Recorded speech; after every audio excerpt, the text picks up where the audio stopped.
James Mulholland from Kitchener, Ontario, 20 years old, and I'm an arborist. I am Nick. I'm the founder of BPT. My name's Kalani Berry. I'm 20 years old. I'm from Cambridge, Ontario. My name is Lucas McKenna. I was from Cambridge, born, raised. I work a gymnastics job as a coach. Been doing that for around a year now. I'm Gilad. I kind of got into tricking with friends who used to do parkour. BPT is breaking, parkour, and tricking.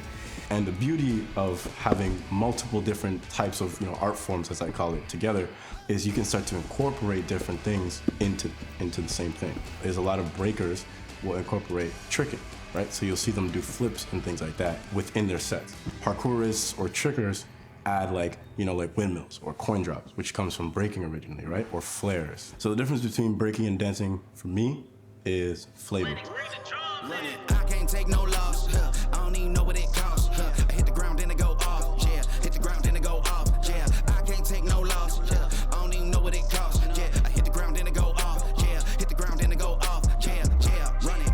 Ooh, I really feel it's my time. Think it's my year. Yeah. I really feel it's my time. Think it's my year. Yeah. I really feel it's my time. Think it's my year. Yeah. I really feel it's my time. Think it's my pen ready. Used to hold myself back. My self-esteem pen patty.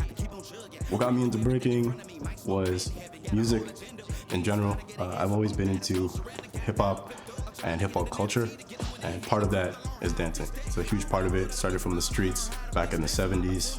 It was a way for teens and people on the street to express their feelings, their emotions, and their anger in a positive outlet.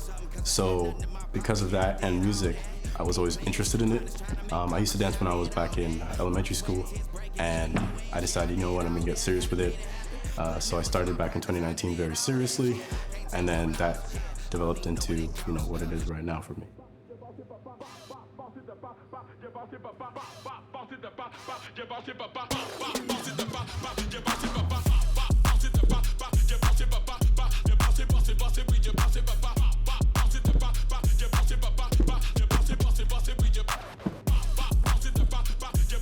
I'm a parkour coach at a place called Play Project Movement Center. Yeah, I've been doing parkour and tricking, more so parkour than the tricking side of things, but for about, I want to say 7 years now it's been.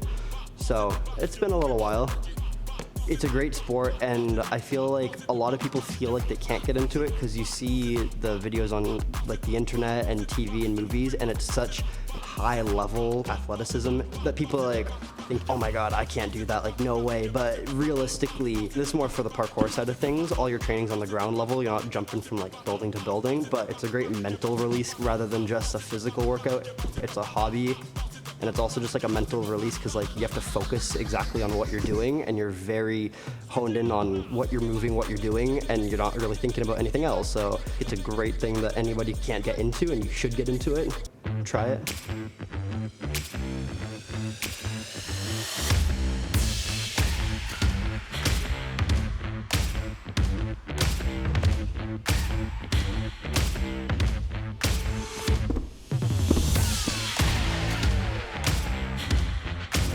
Kind of a form of self-expression is how I interpret it as. There's different aspects to it, so some people really like the kicks, some people really like the flips, and people do more groundwork. It has a lot of different options. I think that general movement is kind of a good umbrella term for it. You can kind of turn it into a competitive sport where there's competitions and stuff like that, or kind of use it as a personal and almost spiritual interaction with yourself. You gotta have perfect form in every trick you do, pointed toes, straight body. But in tricking, a lot of its tricks are very off axis, not very how you would imagine a backflip or a twist would look like. The journey of the group it's just been amazing to watch. It started with me saying, I want to be able to send multiple different types of videos and content to some of my friends that do some of the same things, because it wasn't just one thing specifically. It wasn't just breaking, it wasn't just tricking, it wasn't just parkour.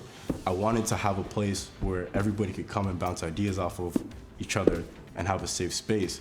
So, it started from just a group chat, and then it developed into what's very, very beautiful, which is basically, a place where people can go and talk and learn about things and train with each other, right? And get better together. If you're just starting off, my advice would just be watch a ton of YouTube tutorials. Like there's some really good information out there. And just find some open patch of grass or something, find a gym, whatever you need, that's there.